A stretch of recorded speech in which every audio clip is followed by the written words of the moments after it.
after you have had your fun and said goodbye to people you've met on your cruise and to the crew, comes that last day, the day of dread. It's time to go home and disembark the ship, kiddies. So unless you bought a back-to-back cruise, you are going to get evicted in a few hours. For those who may be new to cruising, take note that there are two methods for disembarking. There is the traditional method and there is now self-assist. Traditional method is you leave your luggage, your checked luggage, outside your cabin door on the last night of the cruise, around 10 o'clock, depending on the instructions given to you by your cruise line. And the crew will come, gather your luggage, and you will see your luggage again when you get into the terminal after you walk off the ship. So if you have lots of bags or you just don't want to fool with large checked-in bags and walk them out for any reason, you would just leave them out there. If you have mobility issues or lots of luggage, you would just leave the bags out in front of your room the prior night, and your bags will meet you when you exit the ship in the terminal.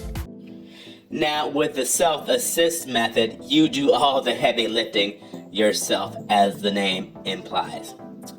So you would not leave your bags out the night before. You take your bags off with you as you exit the ship. This comes in handy if you have an early flight and are trying to get off the ship early, or you just don't want to check your bags the night before, or what have you. Self-assist puts everything under your control, and you can leave the ship early if you want to, or just wait along with everybody else under the self-assist method. We at TravelYesOuiSi detest lines, kiddies.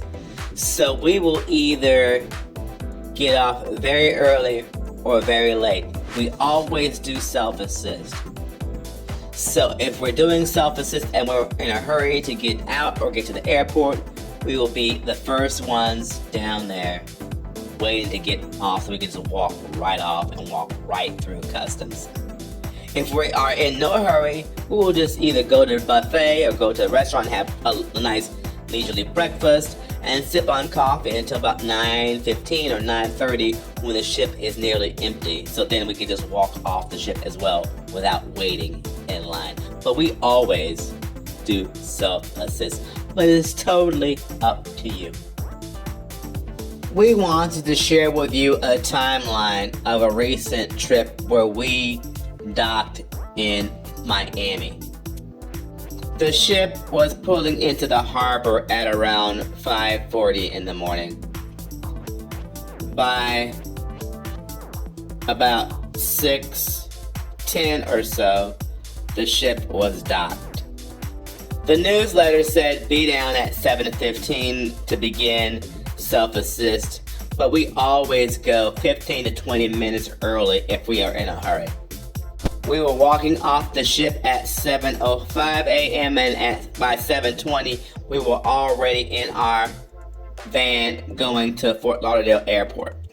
The current going rates for the private van shuttles to the airports, they are charging now $10 to go to Miami Airport and $20 per person to go to Fort Lauderdale. So keep that in mind, kiddies. By a little after 8, we were checking our bags in at the airport counter, leaving us with plenty of time for our 12:30 flight. One observation, when we got to Lauderdale that morning, there was nobody in the TSA pre-check line. The non-pre-check line looked pretty challenging, kiddies. The line was extremely long and did not appear to be moving all that fast. So keep that in mind if you're going out of Lauderdale and you have a tight time frame.